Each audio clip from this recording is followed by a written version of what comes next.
and gentlemen, welcome to Medgate Today Presents Healthy Talk Show, where we elevate your journey to optimal health through expert insights and empowering stories. Here, leaders speak and industry listens. I'm your host, Ritika Singh, alongside Mr. Afzal Kamal, Editor-in-Chief of Medgate Today magazine. Today, we have the immense honor of speaking with Commander Surendra Singh, a distinguished former MLA of the Bharatiya Janata Party and a celebrated veteran of the Indian Army. With a career spanning from the Grenadiers Regiment to notable operations including the Kargil War, Operation Parakaram, Operation Sadbhavna, Operation Black Tornado, and the Operation North Night Final Mission in Congo. Commander Singh has demonstrated exemplary leadership and dedication both in the field and in the public service. His experiences reflect a profound commitment to both national security and community welfare, offering us invaluable insights into the intersection of military and political leadership. We'll look forward to exploring his remarkable journey and the lessons he has gathered along the way. Commander Surendra Singh ji, आपका हमारे इस healthy talk show में स्वागत है। और हमारे दर्शकों में बताता हूँ कि कमांडर साहब हमारे वार वेटरन रहे हैं और काफ़ी सारे ऑपरेशंस में अपना झंडा गाड़ा हुआ है। तो हम इन्हीं के मुंह से, इन्हीं की ज़ुबानी उन कथाओं को हम जानेंगे। उसके बीच हमारे जो को होस्ट हैं रितिका जी, मैं इनसे गुजारिश करूँगा कि इनसे वार्तालाप करें। नमस्कार sir, thank you for coming here. ये हमारा सौभाग्य है कि हम आपको होस्ट कर पा रहे हैं। तो मेरा पहला प्रश्न आपसे ये रहेगा कि आप हमें अपनी थोड़ी ज़िंदगी के बारे में बताइए। आप अपने फैमिली बैकग्राउंड, आपकी शिक्षा और कैसे आपने अपने करियर पाथ को चूज़ किया, थोड़ा अपने जीवन पर प्रकाश डालिए। सबसे पहले तो मैं सभी दर्शकों को नमस्कार करता हूं और मैं हरियाणा के गांव छारा का रहने वाला हूं, जो ज़िला झज्जर के अंदर आता है। मेरे पिताजी एक छोटे से किसान हैं और एक मैं नॉर्मल फैमिली में पैदा हुआ, किसान परिवार में पैदा हुआ। उसके बाद मैंने सरकारी स्कूल से 10वीं पास की। मैं बास्केटबॉल का अच्छा खिलाड़ी था, नेशनल अटेंड किया मैंने। उसके बाद मैं जो है ना भारतीय सेना के अंदर भर्ती हुआ। मैं भारतीय सेना में भर्ती हुआ ग्रेनेडियर रेजिमेंट के अंदर 97 के अंदर। उसके बाद वहाँ ट्रेनिंग किया जबलपुर के अंदर। फिर उसके बाद जो ना कारगिल का वार शुरू हुआ, तो सबसे पहला ऑपरेशन जो ना ऑपरेशन विजय और कारगिल में मुझे लड़ने का मौका मिला। अच्छा, जैसे कि आपने बताया कि आप ग्रेनेडियर रेजिमेंट के थ्रू आपने कारगिल ऑपरेशन में, सद्भावना ऑपरेशन में, बहुत ऐसे मिशंस में काम किए। तो उस मिशंस में से आपने कैसे चैलेंजिंग और मेमोरेबल एक्सपीरियंस को आपने देखा और उससे आपने कैसे अपने लीडरशिप क्वालिटी और डिसीजन मेकिंग पावर को बढ़ाया? शुरुआती दौर के अंदर आप अगर खिलाड़ी हैं तो आप अपने खुद जो ना अपने लीड करना पड़ता है, खुद डिसीजन लेना पड़ता है। मैं बास्केटबॉल का खिलाड़ी था तो मुझे खुद डिसीजन लेना, किस समय मैंने बॉल को मारना है, किस समय मैंने पास देना है, किस समय मैंने पास लेना है। तो एक वो लीडरशिप क्वालिटी वहीं से डेवलप होना शुरू हो जाती है। क्योंकि आप देखते होगे अभी जो ना ओलंपिक हुआ है तो किस तरीके से हमारे खिलाड़ी जो ना पल पल खुद ने डिसीजन लेना, अब ये दाव लगाना है, अब ये दाव लगाना है। अगर टीम वर्क है तो मान लो हॉकी के खिलाड़ी हैं तो कब पास देना है, कब चोट लगाना है। तो उसके बाद जो ना सेना में जाने के बाद कारगिल के युद्ध में हम लोगों को जाने का टाइम, लड़ाई का मौका मिला। उस समय 21 साल की उम्र थी हमारी, 20 और 21 के बीच में, बिल्कुल यंग थे और बड़ी उत्सुकता थी लड़ाई लड़ने की, जैसे फिल्मों में देखते हैं, भाग भाग के पूरा जोश के साथ में। और हमारी रेजिमेंट जो हम बाई रोड गए थे, जयपुर से होते हुए हरियाणा में से झज्जर, रोहतक, सोनीपत, तो जगह जगह गांव-गांव हमारा स्वागत कर रहे थे लोग, जगह जगह मालाएं पहना रहे थे। तो उससे भी जब देश की जनता इस तरीके से एकजुट होकर स्वागत करती है तो जब जो है ना जज्बा और भी बढ़ जाता है। तो उस समय हमें लग रहा था अभी हम तुरंत जो ना कारगिल पहुंच जाएं और लड़ाई शुरू कर दें।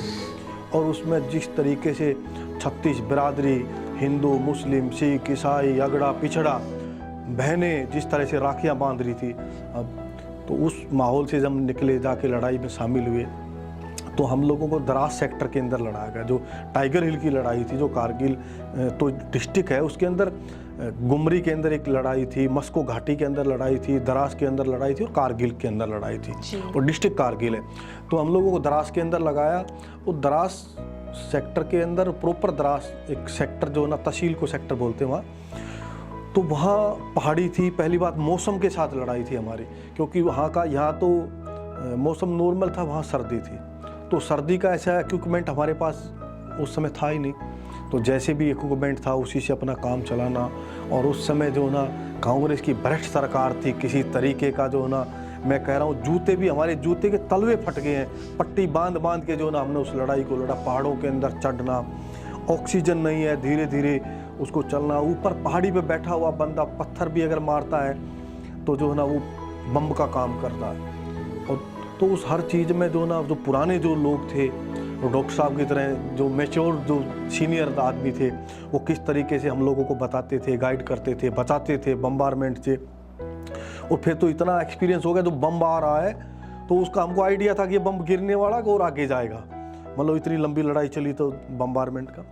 तो वहाँ उस लड़ाई में रहे तो उसमें बहुत सारे लोग, देश के साथी फौजी, जिन्होंने देश की आज़ादी के लिए, उस लड़ाई के लिए जो ना अपने प्राण न्यौछावर कर दिए। बहुत सारे साथी जख्मी हुए और उसमें से हमने अपने आप को खूब बचाते हुए और हम लगातार वहाँ रहे। तो उसके बाद जो मौसम का था, कपड़ों ड्रेस का था, फिर सर्दी इतनी थी। उसके बाद जब हमने पोस्टों के ऊपर पोजीशन ले लिया, लड़ाई जब बंद होगी, उसके बाद भी हम संघर्ष के अंदर रहे वहाँ पे, क्योंकि इतनी बर्फ़ गिरी उस बरस। अब हम जो जहाँ था वो वहीं रहा। 14 महीने बाद पोस्ट से हम उतरे थे। और 14 महीने बाद जब हम उतरे तो हमको रक्षा मंत्री हमारे वेलकम के लिए वहाँ पर गए थे। तो ये बहुत बड़ी बात है कि कोई जवान, अगर 15-20 जवान 14 महीने बाद आ रहे हैं लड़ाई के, तो उसको अगर देश का रक्षा मंत्री जा रहा है हम लोगों के वेलकम के लिए, तो हम लोगों को बड़ी खुशी हुई। न्यूज़ भी चला उस समय वो। और उस समय कोई ये नहीं था, कोई फ़ोन की सुविधा नहीं थी, कोई मोबाइल नहीं थे, ऐसा नहीं थे। और फिर मैं तो बिल्कुल गरीब परिवार से, किसान परिवार से था, तो मेरे तो अपने घर में कोई ऐसा टेलीफोन भी नहीं था। अगर मेरे घर में कोई टेलीफोन लगा हो, मेरे माताजी पिताजी बिल्कुल किसान है, घर खेत के अलावा उनको कोई चीज़ ज़्यादा जानकारी नहीं है। और तो वो चिट्ठी कोई घर से लिखवा के भेजते थे, तो वो नीचे ही जाती थी बेस में, मेरे तक वो चिट्ठी भी नहीं पहुंचती थी। वो नीचे से कोई सेट पे बता देता उनके घर से चिट्ठी आई है, सब ठीक है। और नीचे से कोई चिट्ठी लिख के दूसरा साथी भेज देता था, अगर वो सब ठीक है और जो ना अपने हालचाल। तो वो चिट्ठी पत्री से 14 महीने चलता रहा। तो क्योंकि वो घर वालों को भी ये महसूस नहीं हुआ अब भाई जिंदा है, मर गए हैं। कई बार बातें उठी, गांव में भी उठी, घर वालों को भी उठी कि लगता है तुम्हारा जो है ना लड़का कहीं लड़ाई में जो है ना शहीद हो गया है और उसका कोई अता पता नहीं। सब छुट्टी आए हैं लड़ाई के बाद में और आपका लड़का नहीं आया। और आसपास के गांव के लोग भी जो ना, साथी जो वहाँ नौकरी करते थे, वो छुट्टियाँ आते थे, एक दूसरे के घर पर जाते। तो ऐसे ही बहुत सारे साथी घर आते थे, ठीक है। तो मुझे ऑलरेडी छुट्टी भी आना था, पर वो बर्फ़ गिरने की वजह से बॉर्डर के ऊपर से ना तो हेलीकॉप्टर उड़ सकता, ना हमको रेस्क्यू कर सकते। 65-70 फुट बर्फ वहाँ पे गिरा हुआ था। तो ऐसी स्थिति में घर वालों ने भी किस तरीके से, माताजी पिताजी ने, भाई एक 20-21 वर्ष का बच्चा जो ना पहली बार घर छोड़ के गए ट्रेनिंग के बाद, और जो ना लड़ाई में गए थे, वापस आया ही नहीं। तो 100 सवाल मेरी माँ पिताजी भी इसमें विचार करते।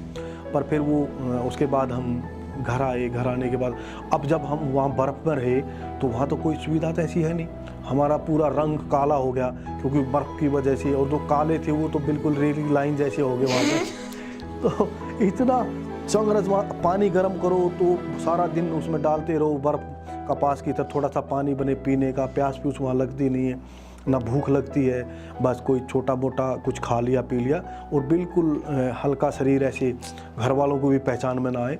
तो ऐसी पोजीशन में जो आने के बाद फिर ये कहानी तो क्या बतानी, घर वाले ने तो कहीं इतनी कठिनाई में कैसे।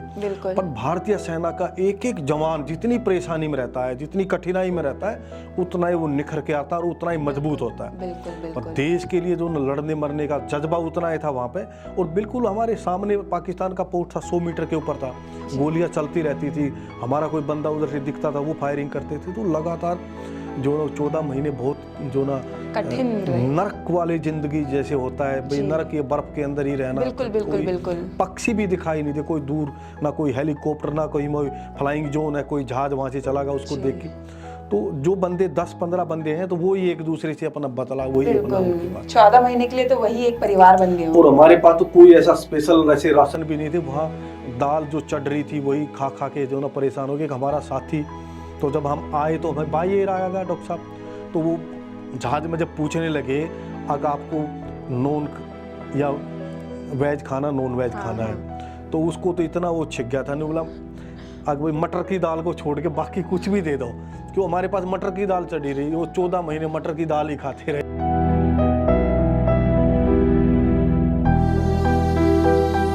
बिल्कुल, एडवांस मीडिया ग्रुप और मेडगेट टुडे का ये बड़ा सौभाग्य है कि 15 अगस्त के अवसर पे हमारे बीच मौजूद हैं, दर्शकों के बीच मौजूद है हमारे कमांडो सुरेंद्र सिंह जी, जो देश के लिए अपनी जान तक निछावर करने के लिए तैयार थे। और इनका एक बड़ा राजनीति भी सफ़र है जो हम आप लोगों को दूसरा पहलू बताएंगे। देश के लिए बॉर्डर पे लड़ना और उनके लिए उनकी बातों को लड़ना, उसके लिए राजनीति में आना बहुत ज़रूरी है। तो मैं दोनों मायने को एक ही तरह से लेता हूँ कि एक वो भी जवान है जो बॉर्डर पे लड़ता है और एक दूसरा जवान है जो एक किसी हक के लिए लड़ता है। तो आप पिछले 10 साल से राजनीति में हैं और काफ़ी सारे काम किए हैं लोगों के लिए। तो आपका राजनीति में आने का कैसे विचार बना कि हम राजनीति में आएँ और लोगों की सेवा करें? मुंबई के अंदर आप लोगों ने देखा होगा 26/11 का जो हमला हुआ ताज होटल के ऊपर, नरीमन हाउस, ओबराय होटल, वहाँ जिस तरीके से पाकिस्तान से आए हुए आतंकवादियों ने देश को पूरा झंझोर दिया था। और उस समय देश की जितनी फोर्सें उन्होंने लड़ने से मना कर दिया था, चाहे वो ATS हो, चाहे वो महाराष्ट्र पुलिस हो, तमाम नेवी के कमांडो भी वहाँ पहुँचे, उनको भी जो ना मेरीन कमांडो को भी उन्होंने एंट्री नहीं होने दिया था बाहर का से ही, जो ना चोट काफ़ी उन लोगों ने खाई। तो NSG को उसमें डिप्लॉयड किया था दिल्ली से। उस समय मैं NSG का कमांडो होता था। उस ऑपरेशन में मुझे भी चुना गया, कमांडो सुरेंद्र सिंह भी इस ऑपरेशन में जाएगा। उस ऑपरेशन से 3 दिन पहले मेरे को बेटा पैदा हुआ था।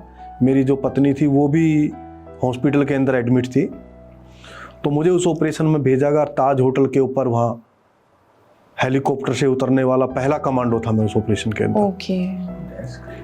उस हमले के अंदर जो ना वो लगातार हमला चला, तो नरीमन हाउस वाला जो हमला था वो 15 मिनट के अंदर हमारे साथियों ने ख़त्म कर दिया। और ओबराय होटल का भी आधा घंटा के अंदर 2 मिलिटेंटों को वहाँ मार दिया, 2 को वहाँ मार दिया। और हमारा एक साथी ओबराय होटल के अंदर शहीद हुआ, 2 साथियों को चोट लगी, 2 साथियों को ओबराय होटल के अंदर चोट लगी।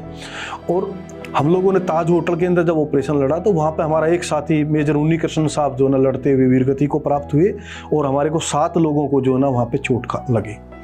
तो उस ऑपरेशन में मैंने ताज होटल के अंदर 2 आतंकवादियों को मौत के घाट उतारा, और जो ना 627 आदमी को ताज होटल से जो निर्दोष लोग फंसे हुए थे उनको जिंदा बचाने का काम मैंने किया। बहुत बड़ी बात है। और उस हमले में जो लगातार जब हम लोगों को निकाल रहे थे, टीवी के माध्यम से लोग दिखाई जा रहा था, और देश भर के अंदर हमारे लिए प्रार्थनाएं की जा रही थी, दुआएं की जा रही थी कि NSG के कमांडो और जो लोग फंसे हैं उनको सही सलामत जो ना अपने घर पहुँचे। उस हमले में लड़ते लड़ते मुझे गोलियां लगी, मुझे कानों से सुनना बंद हुआ, और जख्मी हालात के अंदर भी मैं कंटिन्यू काम किया।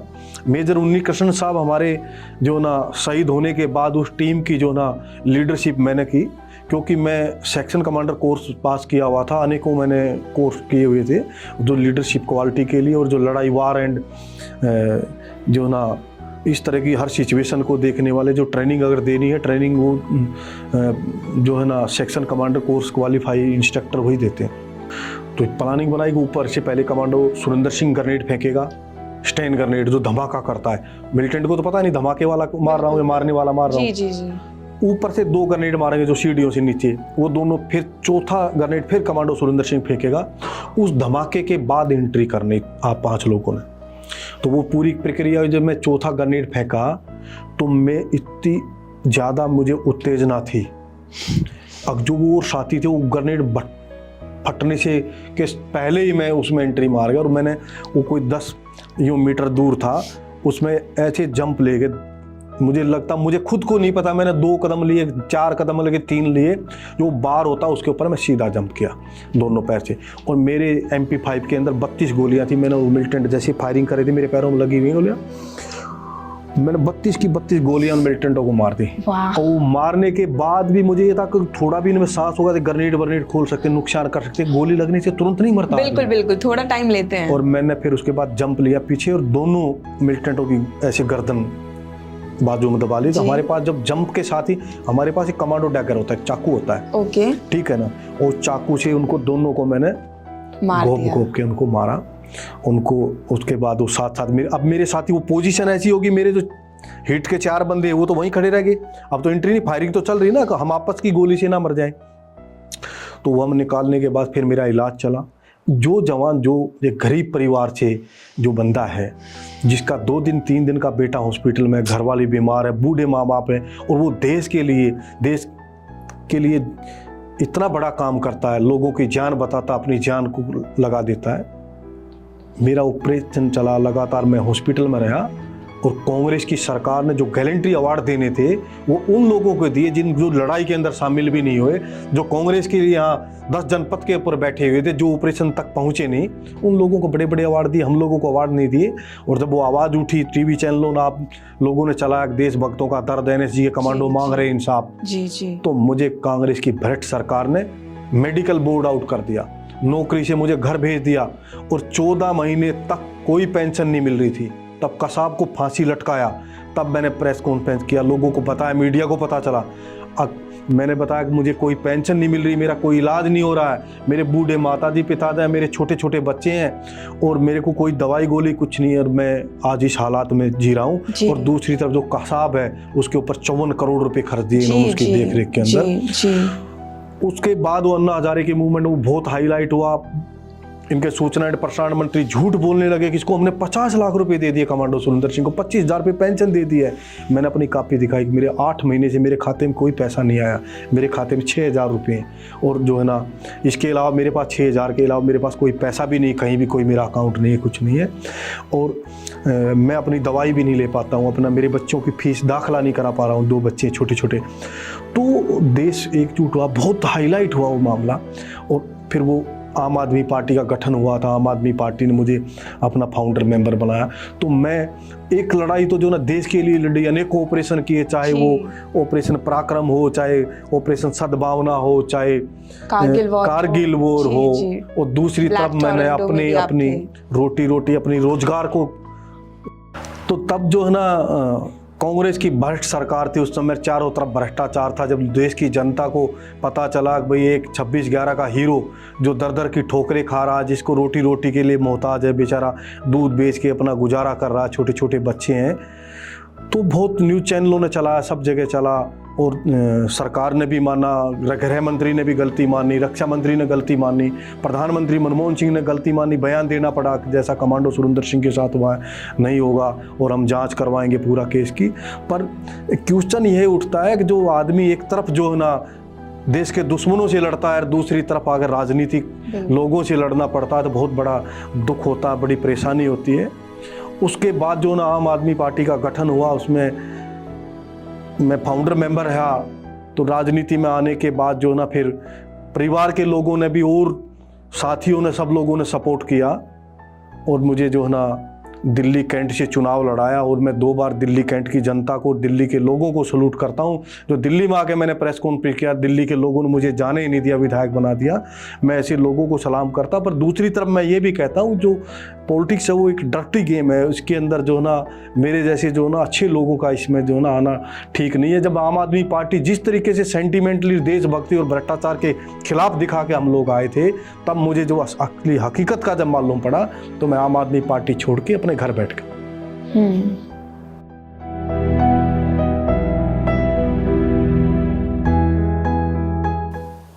हमने अभी कमांडो सुरेंद्र सिंह को सुना और देखा, और मैं काफ़ी एक्साइटेड हो गया, और मेरे आँख जो है नम हो गए इनकी कहानी सुन के।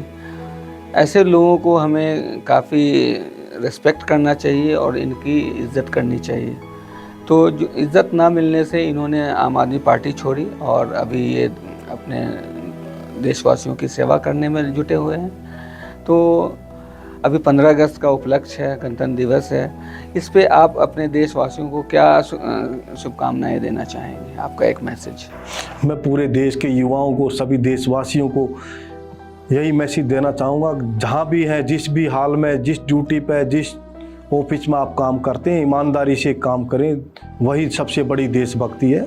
और जो युवा साथी हैं वो चाहे खेल के मैदान में हो, चाहे भारतीय सेना में जाके अपनी देशभक्ति जरूर दिखाएं जब भी मौका मिले। और देश की सरहदों पर रक्षा करने वाले जो हमारे साथी हैं, सैनिक हैं, जब भी कभी मिले तो उन्हें सल्यूट करके उनको जरूर जो उनका सम्मान बढ़ाएं। क्योंकि जब देश को आज़ादी मिली तो लाखों लोगों ने जो ना अपनी जान जो ना देश के न्यौछावर कर दी। और आज जो सैनिक खड़े हैं इस आज़ादी को बचाने के लिए, अपना सब कुछ बलिदान करने के लिए, अपना घर परिवार छोड़ के घर से दूर रहते हैं, ऐसे सैनिकों को आप हमेशा दें और सम्मान दें। और उनके साथ साथ जो है ना, इससे बड़ी देशभक्ति और कुछ नहीं हो सकती। यही मेरा देश के सब लोगों से, सब भाई बहनों से जो ना एक मैसेज है।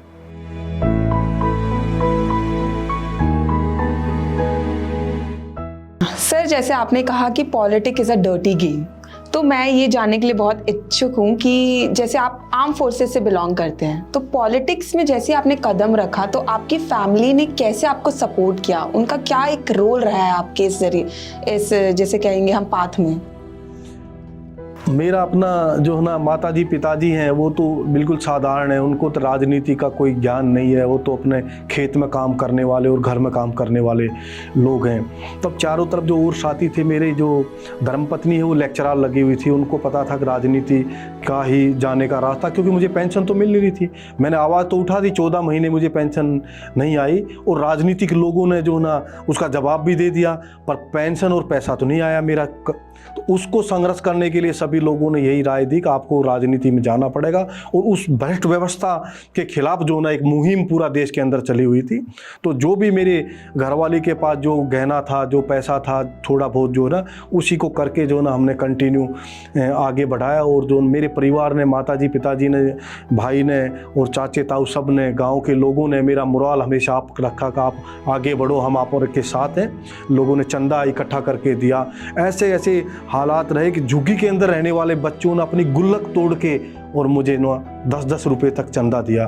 तो जो ना उस हालात से जो ना इस तरीके से मुझे सपोर्ट मिला, सब लोगों का मुझे प्यार मिला और मैं विधायक बना। और मैंने भी पूरी ईमानदारी के साथ जो ना दिल्ली के अंदर पूरा नंबर जो ना एक रैंकिंग लाई गई, एक सर्वे किया गया कौन विधायक किस कैटेगरी में, मैं दिल्ली का नंबर 1 विधायक रहा। जबकि जो बड़े बड़े अच्छे नेता उस समय हमारे साथ में विधायक थे, वो पूरी ईमानदारी और लगन के साथ अपना कार्य करा। क्योंकि मुझे हमेशा वो छोटे बच्चों का गुल्लक तोड़ना, घरवाली को 1-1 रुपया उसको इकट्ठा किया हुआ मुझे देना, यहाँ तक कि अपने कुछ गहने भी हमने जो ना बिक्री करके जो ना चुनाव लड़ने का काम किया। और आज दिल्ली के अंदर मैं पूरे गर्व के साथ कहता हूँ, अगर मेरे पास ना कोई दिल्ली के अंदर कोई मकान है, ना कोई प्लॉट है, ना कोई घर है, ना कहीं भी किसी तरीके का, क्योंकि मैं 100% जो ना देश की सेवा करने के लिए राजनीति में आया। एक मैं सताया हुआ सिपाही था, तो मैं उस तरीके से देखता हूँ राजनीति कोई अच्छा वो नहीं है, भले लोगों का काम नहीं है, पर भले लोग जब तक नहीं आएंगे तब तक इसमें सुधार भी नहीं होगा। जी, धन्यवाद आपका हमारे स्टूडियो में आए। As we have wrapped up, thank you, Commander Surendra ji, for sharing your incredible experience and insights with us. Your distinguished career, from your brave military service to your impactful work in public office, has been truly inspiring. We are deeply appreciative of the time you have taken to offer us a glimpse into your remarkable journey and the lesson you have learned along the way. आपके valuable contribution और inspiring stories के लिए हम आपके शुक्रगुजार हैं। आपका experience हमें एक नया नज़रिया से देखने में हमें मदद कर रहा है और हमें मोटिवेट करता है। Thank you once again for your time and for being with us. Thank you so much sir. जय हिंद। धन्यवाद। जय हिंद।